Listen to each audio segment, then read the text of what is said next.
Welcome to Bears Talk Live with Gabriel, where he brings over 30 years of scouting experience to Swift Sports and the best fans in the business. Hit the like button and hype up this video to support the channel, and let's talk Bears football. What an incredible game we're coming off. We ended the Packers season and we're on to the next one. Divisional round playoff matchup. First time in 15 years we've been in a spot like this. And we got a home game against the LA Rams. Greg, how are you feeling today, my man? It's great to have you back. I'm doing good, and I feel real good about this week. I'm clean shaven, as you can see. You know what? I had my physical yesterday, my annual physical. So I was cleaning up before I went, and I screwed up my goatee, so I had to cut it off. But it'll be back in about 3 days. That's always the worst, man. But I mean, when you're like us, you can do stuff like that, and usually it grows back in just a couple of days. Yeah, It's actually shorter than normal. I got a very heavy beard, so it grows back real quick. I actually took mine down a little bit too short this week as well, but it's already growing back. You can't even really tell.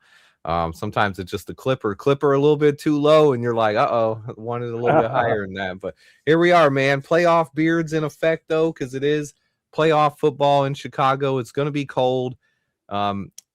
First, before we talk about the Rams game, what were your thoughts on that fourth quarter against the Packers? It was obviously this team didn't show up for the first 3 quarters, but the defense did. A lot of adjustments in the second half, holding the Packers to just 6 points, but 25 points in the fourth quarter. Have you ever seen anything like that? It was crazy. And I got to admit, I was putting up the white flag at halftime when it was 21-3. I was almost there. I was saying the same stuff. And I was thinking, I'm going to get bombarded by cheeseheads, and thinking, how am I going to handle that as far as, telling them to F off or whatever. Yeah. I'm being very respectful to you, Swifty. Yeah. Not using the word. So, but anyway, then when it got to 9, I said, you know what? I think they got a chance here. And that's when I started to feel good. And then, because the defense really came out strong. I mean, they really just gave up that one drive in the whole second half. Other than that, they played really well. Now the question is, why can't they do it the first half? Yeah, it was definite some schematic adjustments in the second half, and they made some changes to the personnel as well. They set Jalen Johnson down a couple of times. They set Nick McLeod down, and what we saw in the second half was a mixture of Tyreek Stevenson with JJ, and then Kyler Gordon was getting his footing underneath them as well. At first, they were picking on him a little bit, but then he started to shake off the rust a little bit and almost had an interception or 2 at the end of the game. So yeah, I don't think either between JJ and Kyler, I don't think either one's 100%. I don't think they're close to 100%. Kyler doesn't look anywhere near as explosive as he does when he's healthy, and you can see that. But excuse me, got another week of practice. Should be a little bit better this week, but it's still going to be cold and it's tough. Well, I mean, when you got coming off muscle injuries and you're playing in the cold, it's harder and harder to get loose. Yep, 100%. And I will say, I think Kyler has a better chance of being closer to 100% than JJ does. He didn't have any kind of surgery. He was just missing practice. And honestly, I thought once he shook off the rust a little bit there, and once we got into the fourth quarter, he started to look a little bit closer to his normal self. And then JJ is as much as I think JJ is probably playing around 70 to 80% right now of what he normally is. He did make that huge play on Christian Watson, and hey, he got to come up with some big plays in the second half. But the guys I wanted to talk about, our pass rush gets the most hate. Everybody says our pass rush is terrible. We can't get after the quarterback. Austin Booker and Montez Sweat in that second half really came on and they were putting pressure on Jordan Love. Oh, they got a lot of pressures now. You can't. And if you notice, Ben mentions Booker all the time. He just keeps saying he keeps getting better. He keeps getting better. And, I could see him as in another year, so next year, be, if not a double-digit sack guy, pretty damn close. Assuming he stays healthy. Because he's going to have another year in a weight room as far as the off-season program. He'll get a little bigger, get a little stronger. He's never going to get that big. He just doesn't have the frame. Yep. But he is, as he is now, for a guy as lean as he is, he's pretty damn strong. Yeah, and he's powerful, and the length he has, that one arm, the long arm move he can pull off, can pretty much beat any tackle in football. He's a guy who has that upside. I think he still needs to add a little bit of muscle to be a little bit better against the run. Yeah, a little more, but he's playing the run a lot better than he did a year ago. I mean, he's Mhm. more stout at the point. You don't. Last year, you saw him get blown off the ball. You're not seeing that this year. Yep, even though you don't see it a lot in his physical appearance, I do think he's bulked up over the last, it's been almost 2 years since he was drafted. We're a couple months away from that. So about 19, 20 months ago is when he was drafted, and he has put on some weight, and I do think Booker has that kind of upside. But I also thought Montez Sweat played pretty well, and I saw flashes from Grady Jarrett and Jervon Dexter as well, but that defensive line really needs to take its game to the next level this week against Stafford. No question, they got to, and LA's got a good line. They got a good offense. I mean, their quarterback. I'm not a big Stafford fan. I've always thought of him as he's really had one big game, Super Bowl. He's always been a stat guy, but not a guy that, I'm going back to his Detroit days and his University of Georgia days, because I studied him a lot when he was coming out of Georgia. And it was, you put him in a big game and he really didn't respond well to pressure. And when he was at Georgia, they had by far the best personnel in the Southeast Conference, yet he couldn't win. And the same thing. A lot of talent on that team, including DeAndre Swift at running back. I think they had Swift, Chubb. I don't know if Swift was there with him. because Swift's only been in the league like 6 years. Swift, he was talking about it. He was there for 1 year at least. I heard him talking about it. So I don't remember the exact years. He, when he was with Detroit, Stafford put up great numbers, but he couldn't win. Not at all. And so, it's like I say, I think he's more a numbers guy than a winner, if that's the right word to use. But then you look at the other thing that's a real reality. You mentioned it, we were off the air, but I know he's only won one game outside in cold weather, and he's never played in weather that they're going to see on Sunday. I got to correct myself because I just looked up the stats there, and Swift was talking like, you know what? This is when he played with Stafford. I'm sorry. I remember now. It was not at Georgia. He was at Georgia. Detroit, 9 years. It was his rookie season in Detroit when he got drafted to the Lions. That's when he played with Stafford, not at Georgia. Yeah, correction on that one. But he has played with Stafford. He has seen how much work Stafford puts in, and Swift had nothing but great things to say about Stafford. And I do think he's overcame that a little bit in the NFL. Obviously, in Detroit, it never happened. But once he got to the Rams, he went on and won that Super Bowl. And I got some friends that work for the Rams, and McVay just kind of gave up on Goff and thought he could get something out of Stafford, and he did. But I'm not a huge believer, so I'll say that, and I'll get kicked in the teeth on Sunday with the game he plays. But I just don't see it happening. I've seen him be so bad outside, and the weather this week is going to be like nothing any of these guys in LA have ever experienced. Earlier in the week, I was getting a lot of stuff.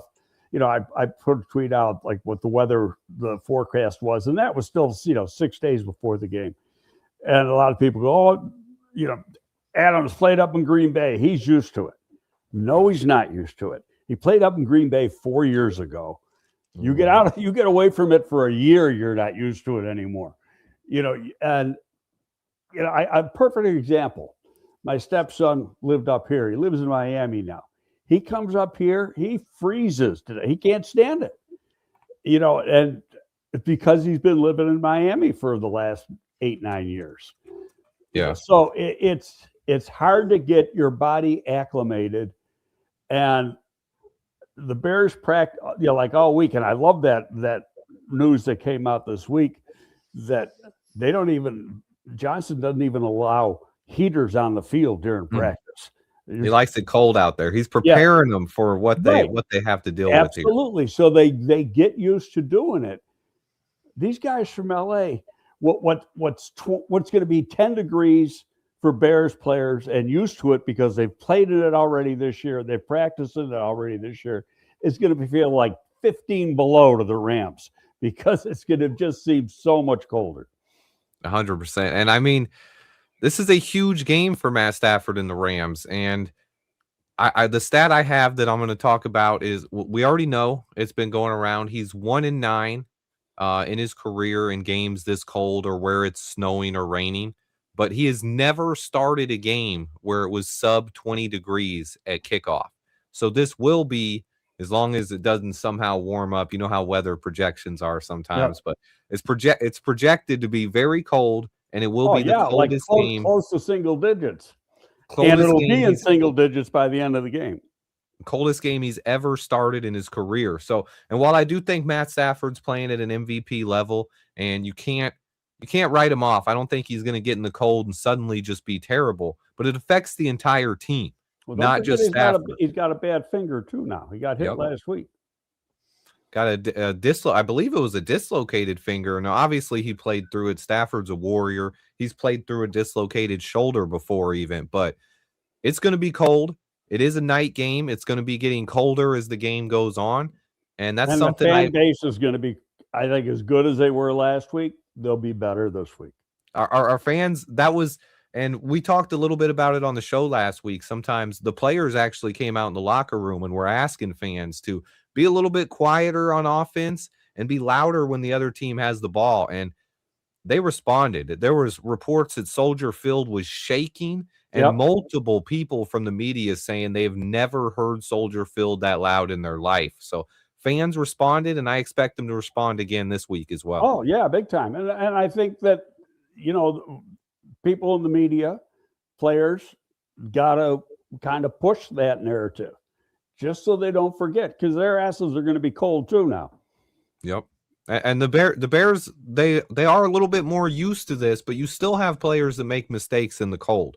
The key to the game for me, other than getting pressure on Matthew Stafford, I think it's going to be establishing the run game. The one weakness I've seen in this Rams defense over the last 7 or 8 weeks is they're susceptible to getting ran all over. The Panthers ran all over them. The Cardinals ran for almost 300 yards against them just about 6 weeks ago. So this is a team that you can run on. And the Bears have shown instances this year where they can be one of the better run teams when they mix in Swift and Stafford, or Swift, not Stafford, Swift and Monangai together. They can ground and pound this and really keep Stafford off the field. Well, we're going to see probably what Green Bay did last week too. They're going to try to take away the run and make Caleb throw.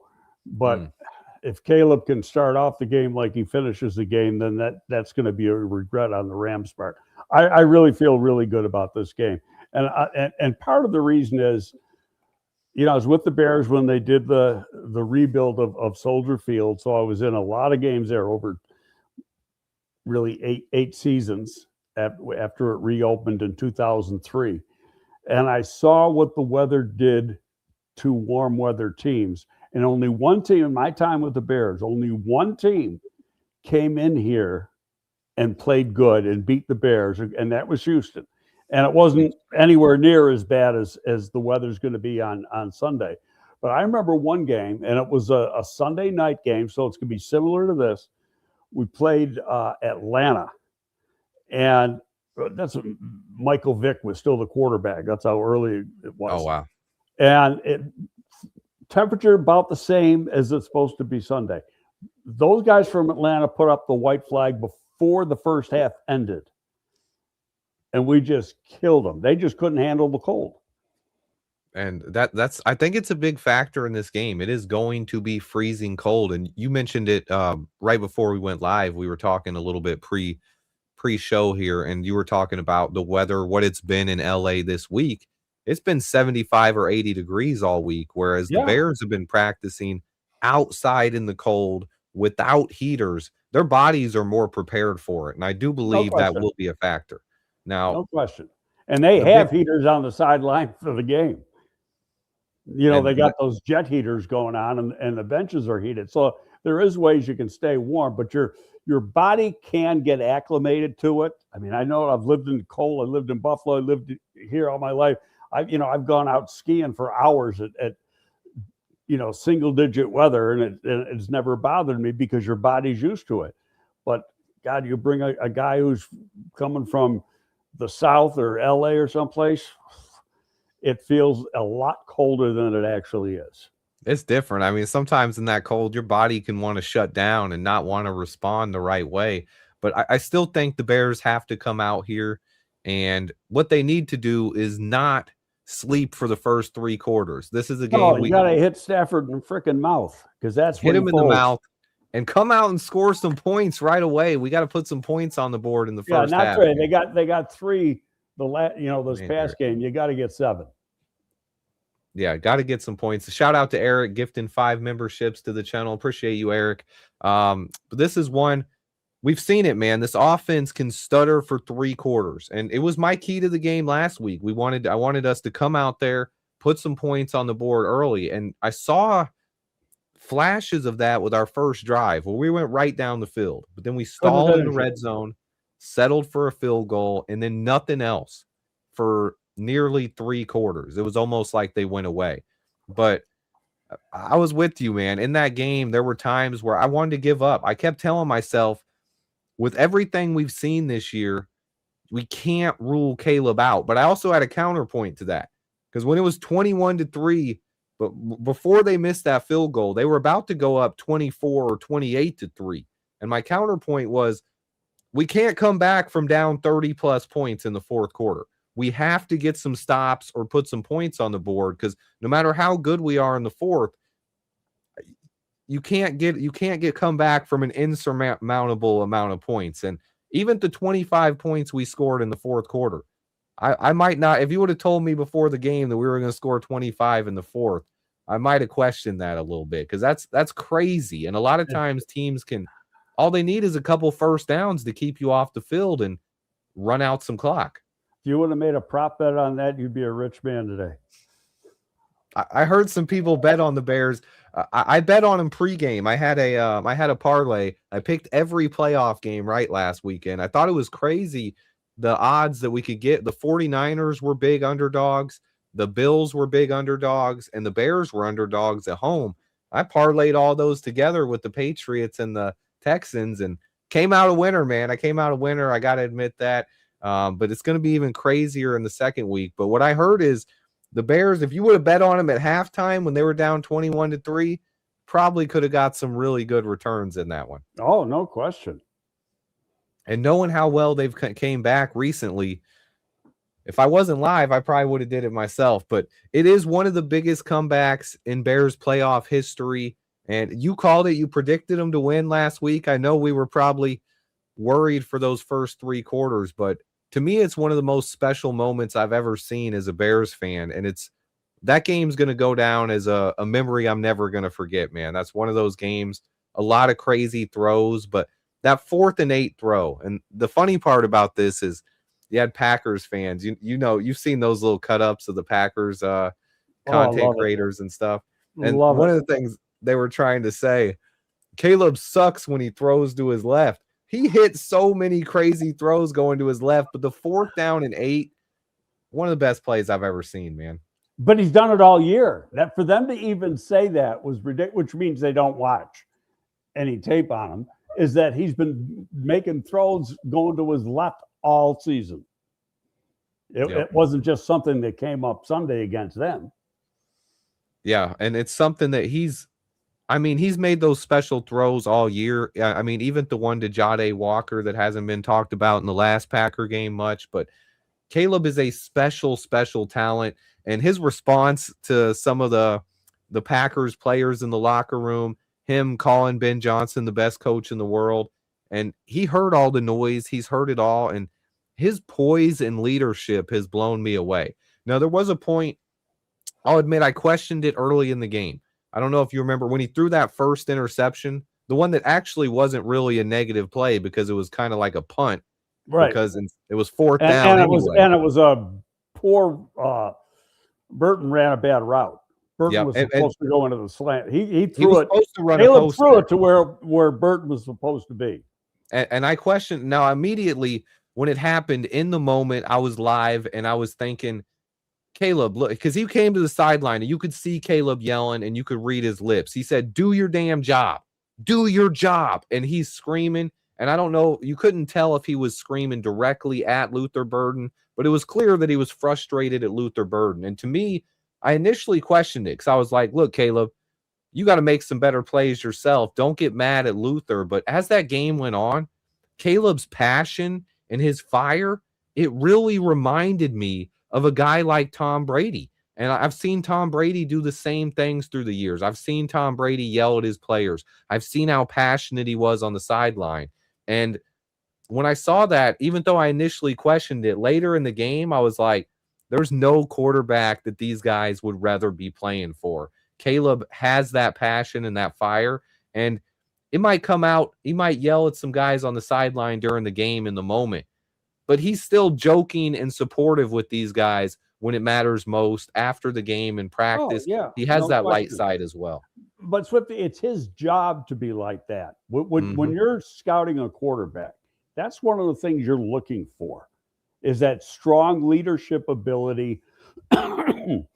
And the yelling on the sideline, you know, some people could take it as pointing the finger. No, you're right. He's saying, do your job.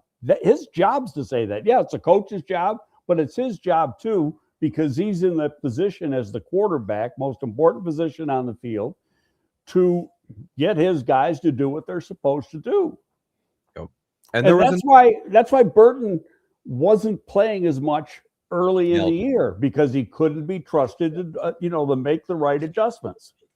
Yep. And that's a true point there. And I mean, now if I've seen a lot of people who said, well, Burden was open because the corner didn't go with him. And I do believe that was true. I do believe Caleb could have made an adjustment and threw it to the sideline and probably hit Luther. But it would have been a touchdown if he did that. But when you ask, what does Ben Johnson want from his players? He wants details. He's a detail-oriented coach. And if Luther's supposed to run that post, you want Luther running that post. And there was a play I saw later in the game when I was watching the All-22 where they ran double post from the right side. And Luther doesn't really run the entire post. He slows down his route. And what it does is those details hurt the other players, because Rome beat his guy.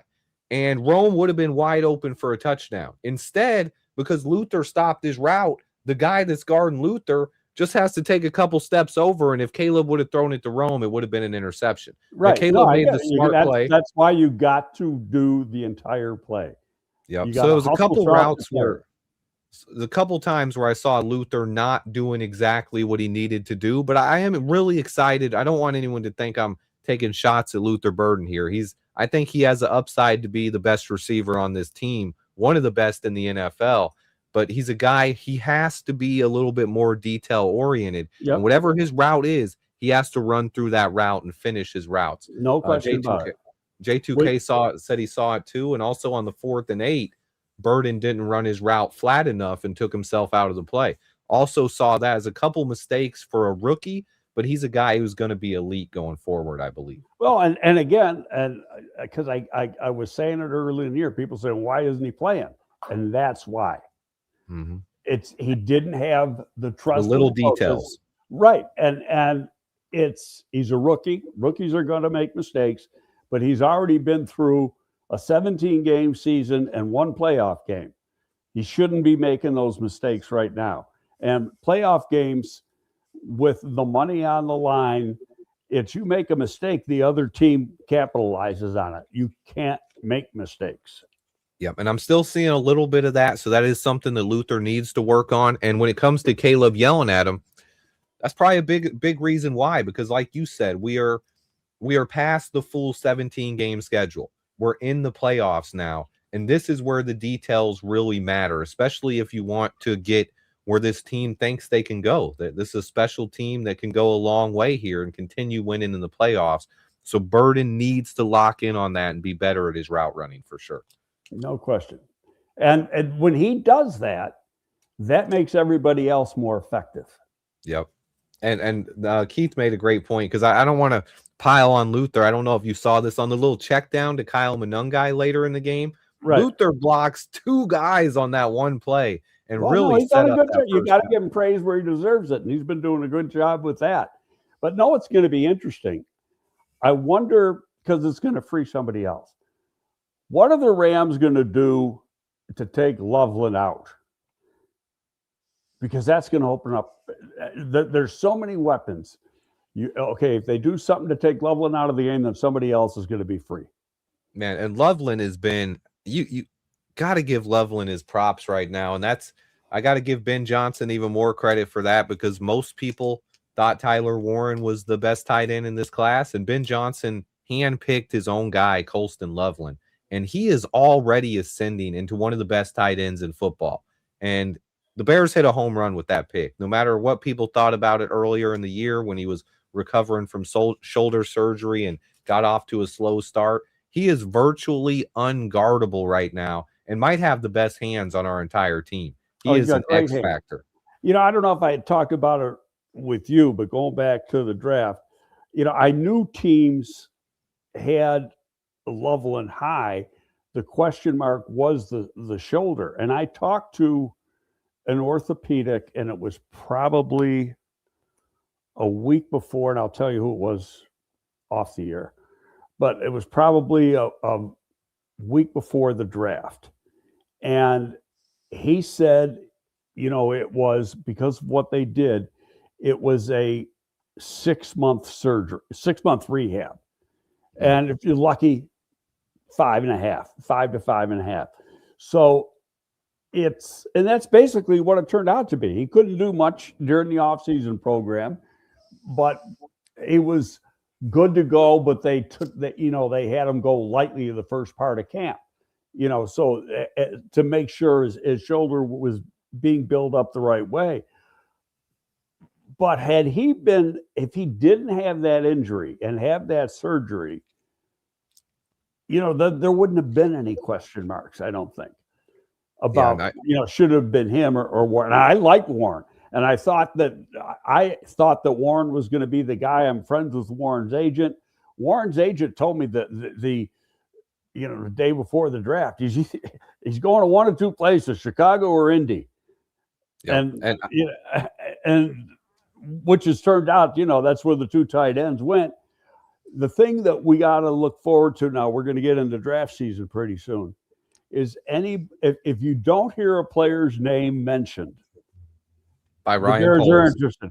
Poles, yep. or even Johnson or anybody, yep. They're interested. If they talk about a player, cross them off.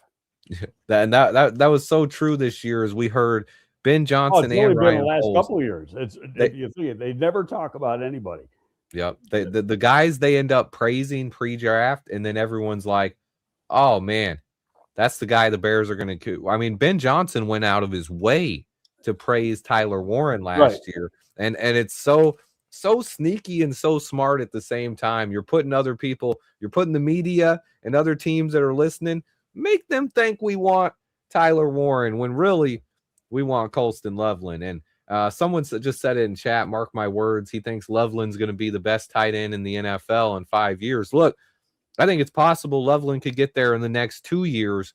He's trending that way already. He's unguardable in the slot against linebackers and safeties. He's a nightmare of a matchup. And his blocking, I think, is probably the biggest part of his game, that when we went back to it after we drafted him, I was like, he really needs to get better as a blocker. No question. And going back and looking at the Michigan tape and studying it after we drafted him, I saw a guy who was really good as a downfield blocker. And that's a lot of times when you're watching blocking, you only check the clips.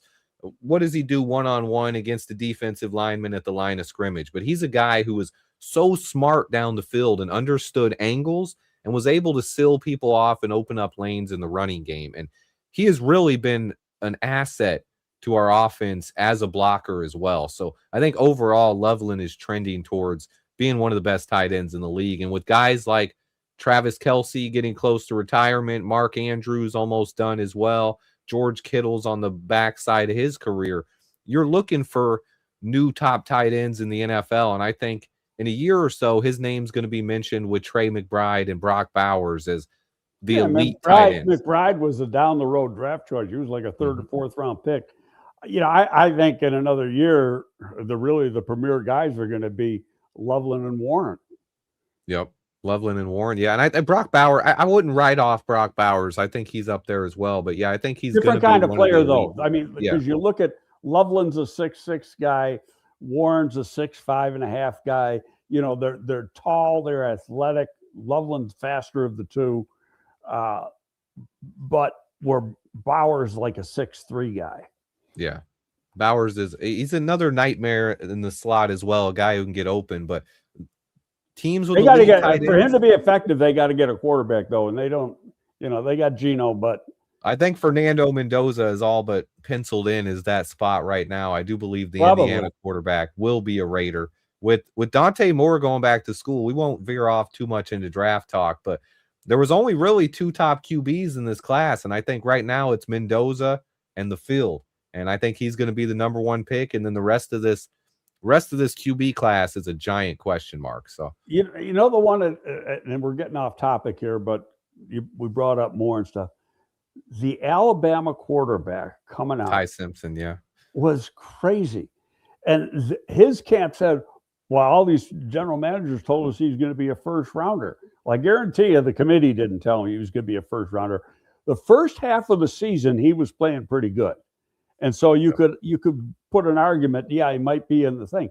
But the second half of the season, he was horrendous. Just bad. I mean, I don't think he gets drafted the first 2 days. I think he's a day 3 quarterback, and he turned down $5 or $6 million in NIL money.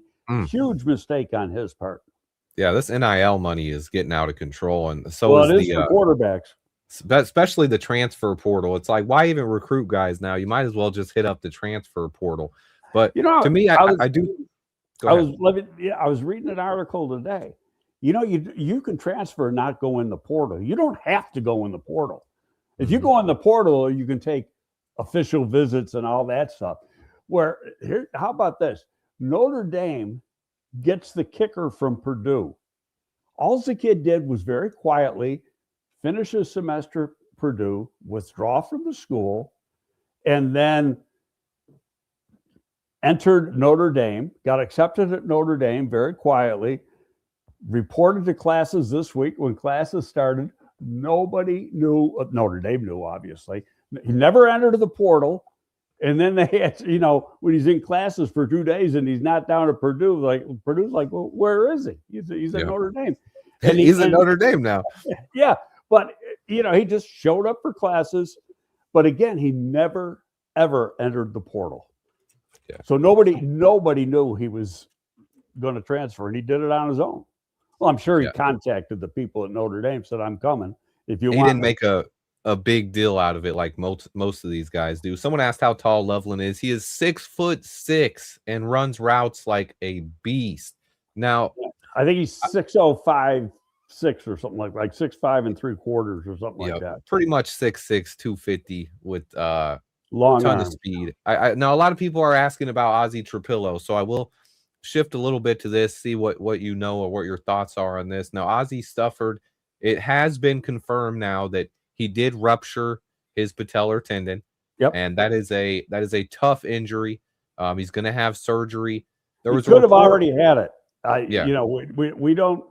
I did made some calls.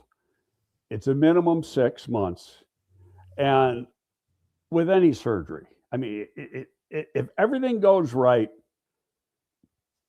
he might be ready to go for opening day. Yep. And that's where I think a lot of people are writing him off already. There was some kind of USA Today report that 45% of people that never even came back to the NFL after this injury. I think they're not taking into account is a lot of those players are older players who suffered this injury, not guys who are there's new surgical techniques. There's another thing I'll tell you when we get off the air. It depends, number one, who did the surgery. Yep. And how good was the surgery? Now, after surgery's done, they always say, oh, surgery was a success. Well, when have you ever heard a surgeon come out and say it wasn't? I mean, They all True. say it's great. So, but that's the part. Did he have a good surgery? Is there going to be any complications in the first week? Like I had a knee replacement done in 2020, the end of 2020, and I had to have didn't have to have it redone. They had I had scar tissue build up. I'm a scar. Every time I have surgery, I get a lot of scar tissue build up. So I had to go back in. It only takes 5 minutes, but they put you out for 5 minutes, and they got to bend your knee and crack all the scar tissue, so you get the full range of motion yet. So that slows your rehab a little bit. So could he have that? Sure. You're just not going to know that until he gets into the rehab process. He's, probably incapacitated for probably a month anyway. And then you start the rehab. And even when he's incapacitated, they're doing stuff. They can be strengthening his upper leg and doing stuff with his other leg, those types of things. But it's a lot of it has to do with how he attacks rehab. And if he's really ambitious about it, doesn't mind the pain, because there is going to be pain, and work his way through it, then he'll come back fast. If not, there's cases when it could be 10 to 12 months. Yeah. And I think the guy who the Chiefs drafted in the first round this year, Josh Simmons out of Ohio State, he had a similar injury. Now he had it early in the season in 2024 at but Ohio he was State. able to take part in training camp. Yeah, and so no, he did. That was about 2 or 3 months sooner than Oz. 2 or 3 months less he time. Did it in October, so he's really 2 months ahead. Yep. So he's a couple months 2.5 ahead of where months ahead, Trapillo should be. But I think the biggest thing people are posting, and now J2K did confirm it. He's already had the surgery, and Eric actually just sent me a picture as well of Ozzy. Look, I could see 2 giant cuts down his knees, got it all wrapped up. But the surgery has already been done. I can show the picture. Maybe no, I can't see that. Who's that? Who has that? J2K? Eric just sent it to me. I'll text it to you right now. But his quote with it says, "This is harder than anything I've ever faced, but I'm not broken. I know my brothers will finish this Super Bowl journey together. I might not be on the field with them, but I'll be their loudest, most passionate fan every step of the way. I believe in this team with everything I have." And you see he's already had the surgery. The question fans are asking is, are we going to need to address left tackle in this offseason? And I think with Ozzy, I think he's going to come back at some point in the year. And we also have Theo Benedict and Karan Amagachi. I would say heading into this offseason, it's not a big need. And like Tom says here, Ozzy's young. He's a warrior. And if anyone's going to attack this rehab hard, I think Ozzy's that kind of guy. Well, you're going to also know one thing. This is January 16th. Okay. The draft's still 3.5 months away. Mm-hmm. You're going to know April 1st. They'll know a lot more by then. Yeah. Absolutely. And they're going to know, and they're going to have a real good idea of when he might be able to step on the field. So, could they end up taking a guy? Yeah, but they don't. They already know that they can win with Theo at the tackle. Now, it could bring up, do we try to re-sign Braxton? Maybe on a short end. Yeah, but because Braxton, who knows what kind? He hasn't played all year. That depends on his market, and I think that's a good question there, and it is something that I didn't see it as an option early in the season because we saw what left tackles made in free agency last year. Right, But and Braxton, I thought the same thing, but he got hurt, and he hasn't. So he's missed a lot of the last 2 seasons, and so now you think, you know what, he might be he might not have a market. Right, he might be someone offers him. Might be a $2 million guy next year. Now, someone offers him $20 million, which it would be crazy to me. But if someone offers him that, he's gone. But if he doesn't have a market and he's looking to reestablish his market and maybe get some playing time, I do think there's a chance we could re-sign Braxton on a 1-year deal. And I agree, and I never would have said that in September or August. Agree with that 100%. But I think he would have a chance to come back and prove he's 100%, compete with Theo Benedict for the job. This is only and if Ozzy, Amagaji. yeah, only if Ozzy can't play early in the year or has to go on the PUP and miss the first 4 to 6 weeks at least. And if in that situation, I think Braxton could, but we're not going to go out and spend big money on a left tackle in free agency. I don't think we're going to draft one high either. No, I just don't see that happening. As far as our biggest needs heading into the offseason, that's something me and Greg will go over a ton once we're out of the playoffs. But just quickly for the people asking, it's defensive line, and safety, if you ask me. Yeah, well, and I'll say safety depending on who they re-sign. And I always say this when talking about the draft. And even when I was running the scouting department with the Bears, we talked about it. We would go through the players and we knew what needs were, but we didn't try to zero in on what we wanted to do in the draft until after we got through the first part of free agency. Yeah. And so that, and, what's the strength of free agency? How much money do we have? We don't know any of that stuff. We don't know what the exact cap is going to be. Who are they going to let go that currently is under contract? Because that could happen. They could trade somebody. A lot of things could happen once we get into free agency, which is 2 months from now. And so, let's just let it play out one thing at a time. And then you're going to go. And then I'm just going to say it again. We said it earlier. Anything you hear that the Bears are interested in, throw it out the window because it ain't true. Yep. And to me, now there are it is a good year for defensive line. Someone in the chat asked if you had a favorite defensive tackle you've scouted so far. I don't know if we've got that far, but there are some. I've done the defensive tackle from Ohio State, and he's pretty damn good. Cade McDonald. Yeah, I really like him as well. I like the one from Clemson. I like the guy from Miami. The Oregon guy I really liked as well, but he chose to return to school, Amari Washington. In fact, Notre Dame got a one of their backups who was a second year, or he had redshirted, so it was really only a second-year player. Redshirted 24, played this year, and he's got 3 more years of eligibility. He entered the portal this week when that guy decided not to come out. He was going to stay at Oregon. And then Notre Dame got him like right away. Oh, yeah.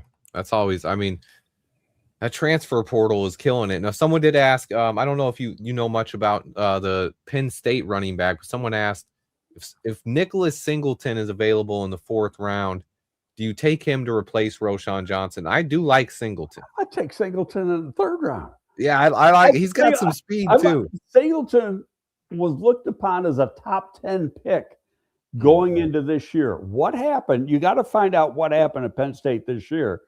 One of the things that happened is they lost a running back coach, and that and so Drew Aller wasn't as good. Their quarterback was supposed to be most overrated potential number 1 pick. But he's not even in the talk. The other guy jumped up. The other running back jumped up and had a pretty good year. Patron Allen, yeah. Right. And they're both very good. But Singleton, you go back and you look at his tape from 2024, he was outstanding. And you can't take that away from the guy. If he's sitting there in the 3rd round and you got to pick, you say, damn right, you got to. He's in the discussion. Put it that way. Yeah. And J2K mentioned there's a lot of defensive tackles in this class. Caleb Banks from Florida, Tim Keegan, Alabama. I believe it's Lee Hunter from Texas A&M, and then Kobe Durant Durant from Penn State. A lot of defensive tackles. So Durant's a little. I don't know if Durant is a fit for Dennis Allen. Because he's like I hate using his name, but he's that same type of size and athlete. He's an Aaron Donald type. Yeah, the undersized, but really good at getting after the quarterback, but not on Aaron Donald's talent level. Nobody is, honestly. Yeah, but it is. We have so much we will be talking about in the offseason once we get there. But we'll try to return the focus here to Bears versus Rams, or I'll quickly touch on this because some news did break that Indiana came out with a really good proposal for the Bears stadium. I don't know if you saw this, but apparently the most attractive offer right now from a business standpoint would be building that stadium in Indiana. Well, they're putting a lot of pressure on Fat Boy Pritzker to get off his ass. And that's a big ass to get off of, to get something done. I mean, the guy, I think the guy's a nutcase myself, but I don't want to get into politics. Hmm. The way that people talk about this is just, it's beyond me, because it's, you put that stadium out in Arlington Heights and it makes money for everybody. Yeah, it costs money to build, but the Bears are going to pay the cost of the building. The big problem, I guess, is they want the Bears to pay $200 million in tax a year. Well, that's ludicrous, because they're going to pick up taxes from everything that you build up. It's a 325-acre parcel. You're going to have a lot of businesses going in there, and you're going to pick up a lot of taxes from that. And you shouldn't kill the major tenant who is going to bring in money, bring in a Super Bowl. You could end up having a NCAA playoff game there, a Final Four there. The money, and you're talking about all the revenue that brings in for the city and the state when they have something like that. But you know what? These knuckleheads never think about that. Yep, that is real. And I will just ask, if you have a prediction, do you think there's a chance they're going to take an Indiana deal like that, or you think it's more they're getting Illinois on track? I'm going to think they're going to put the gun to the head of the politicians in Illinois, just like the Chiefs played, and the Chiefs finally said, "Screw it, we're going to Missouri." Yep. And now, or rather, we're going to Kansas, and now Missouri's scrambling. So it might not be, but because they made the deal. And what some people don't understand is Kansas City, Kansas, and Kansas City, Missouri are the same freaking city. The border runs through the middle of the city. Yep. So, it's just, what state is it in? Well, Missouri was doing the right thing. Or not Missouri. Kansas was doing the right thing. Missouri wasn't. Illinois is not doing the right thing. Indiana will. Yep. I've always thought it's going to end up in Arlington Heights, but this is the first time I'm starting to question that. I still think Kevin Warren is a master at negotiation tactics, and eventually he'll get what he wants in Illinois, and most likely it will be in Arlington Heights. I'm still sticking with that one. But I know where you take 90 out of downtown Chicago and you go over the Skyway and you just go a little bit and you're into Indiana. Because to go home, I've taken that route 1,000 times when I go. I feel like some fans, I got to call you out here, Buck, because I don't believe this at all. He says, I think if they go to Indiana, they'll lose a lot of fans. They're not going to lose anybody. I don't buy that for a second. And listen, anyone, for some reason, some fans, I've gotten a lot of comments here that seems to think that if they move the city over there, it's not like they're going 3 hours to the east. They're going talking 15, 20 miles right outside. 15, 20 minutes away from where they are now. It's just barely crossing the border into Indiana, but it's still considered part of the Chicagoland area. And no, they would not be the Indiana Bears. They will still be the Chicago Bears. There will not be. Aren't the New York Giants are in East Rutherford, New Jersey. Right? Yep. 7 miles from Manhattan. I worked there for 17 years. They're called the New York Giants. They're not called the New Jersey Giants, and they didn't lose the New any York fans Jets over the New York Jets play in the same stadium, and they practice another 20 miles into New Jersey, and they're the New York Jets, not the New Jersey team. So it's just a stadium location. It's not a relocation of the franchise or anything like that. It just, they want a new stadium. They want to be able to host Super Bowls, and they want that done in the next 5 years. And right now, Illinois is putting up some challenges in that, and Illinois is going to get in trouble if they don't match what Indiana is doing over there. There won't be a politician reelected if they lose the Bears to another state. Yeah. And so I think eventually they will settle on the Arlington Heights deal and get a better deal out of it. But right now they're negotiating to the best of their capabilities. And you see Illinois is already sweating. So I think something will get done. Hopefully in the next year, they could break ground and get this stadium done by 2028, 2029. They got to have a a deal done within the next 6 months. Yeah, and I think that's the goal right now, and that's why they're negotiating so hard. So, and I think someone said, George said they wanted 80,000 seats in here, a retractable roof. I like that, man. I think we need more seats. It's hard right now to get tickets to Yeah, but Bears then game. to build it, Swifty, it's what I learned about in the construction phase is that the higher up you go, that's the most expensive part to build.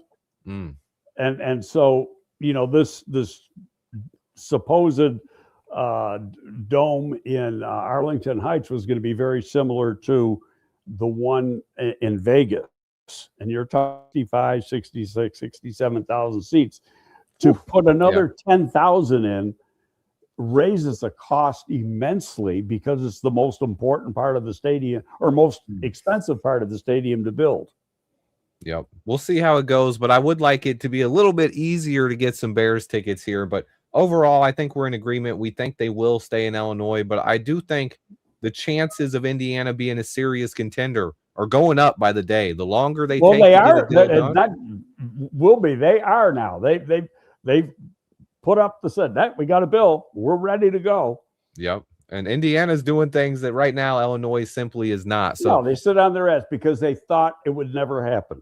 Yep. And right now it's the negotiation is serious and it's kicking into higher gear here. And the Bears winning is a big part of that. And you're seeing what this fan base does. And the Illinois governor, he mentioned it himself. If they could get a Super Bowl, and I think an NFL kind of makes deals with teams when they're building new stadiums. Absolutely, too. You build a new state-of-the-art stadium, we promise you one Super Bowl. And Super Bowl brings in hundreds of $1 million in revenue. So, and with Caleb Williams and how popular he is, I think more fans than ever are going to be watching this team as well. We got real interest from around the NFL. We're probably the most talked about team right now. Everyone has something to say about the Bears right now, and we're hot.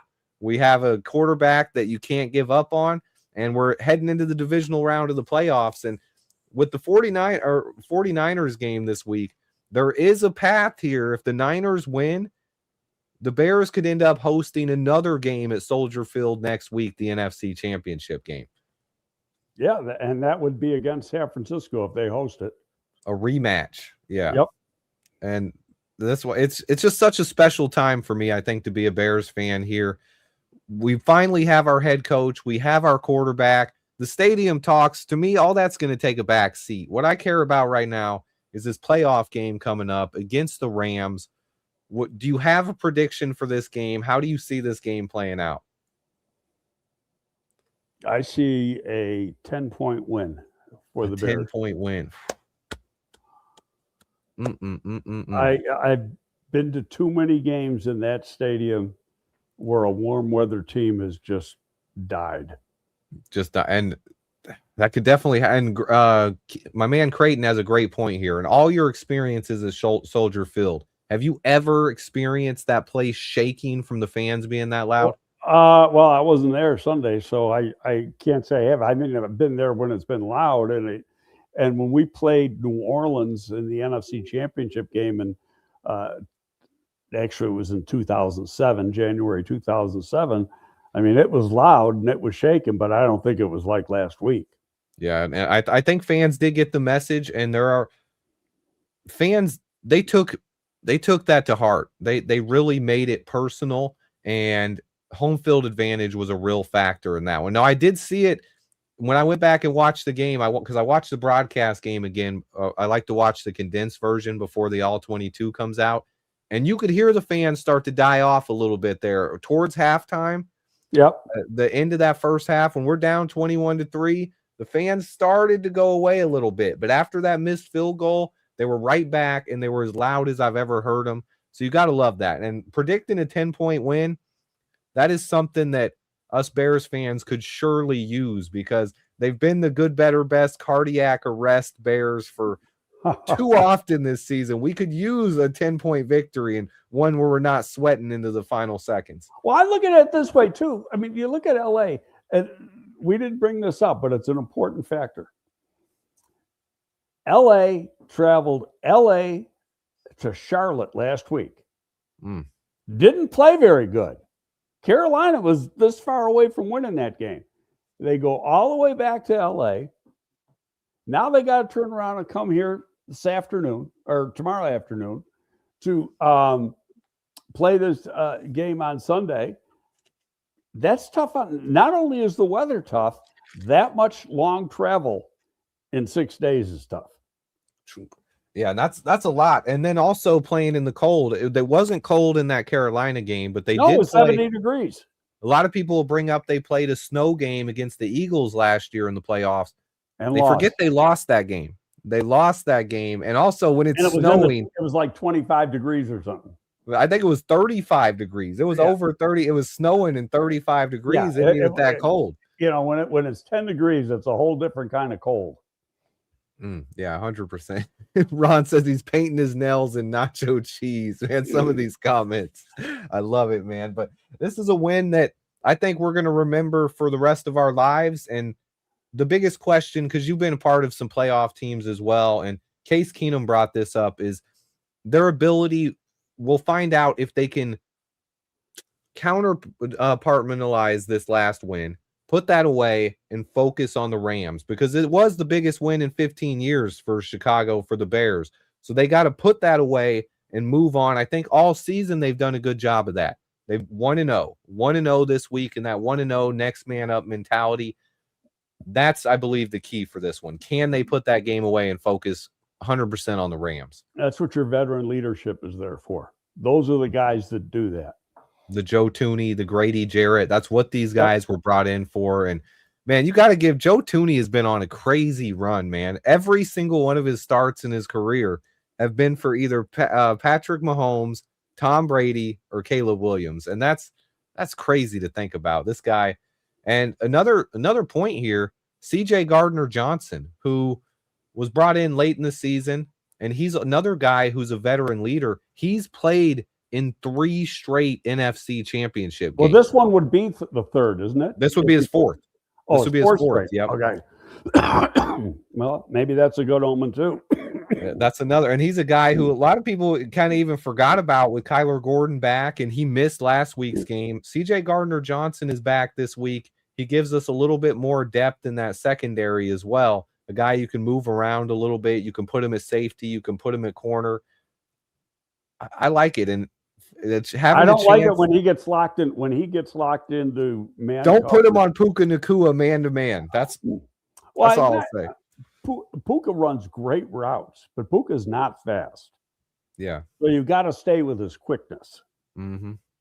He makes those little quick, subtle movements and finds opening. I did see someone on Twitter trying to say that Puka doesn't know how to get open or he can't beat man coverage. He led the NFL in receptions this year. I think that he might be the best route runner in football right now. Mm-hmm. Joe Tryon-Shoyinka is back. I do believe that helps the run defense a little bit as well. And he's a guy. Those guys are all in concussion. A lot of those guys were in concussion protocol. Gardner-Johnson, Joe was in concussion protocol. I can't even say the one linebacker was in concussion protocol. All those guys are good to go this week. Yeah, and a couple people asking who will cover Puka. It's going to be Kyler Gordon. That's I don't think that's really a question. If you're going to have someone on Puka, it's going to be Kyler Gordon. He is the best at covering slot receivers out of anyone on our team. Now, obviously, if Puka's lined up out wide at the X or the Z, which he is, they move him around a lot. But when he's in the slot, I expect Kyler to be it. When he's outside, you could have Tyreek on him too, because Tyreek can play man now.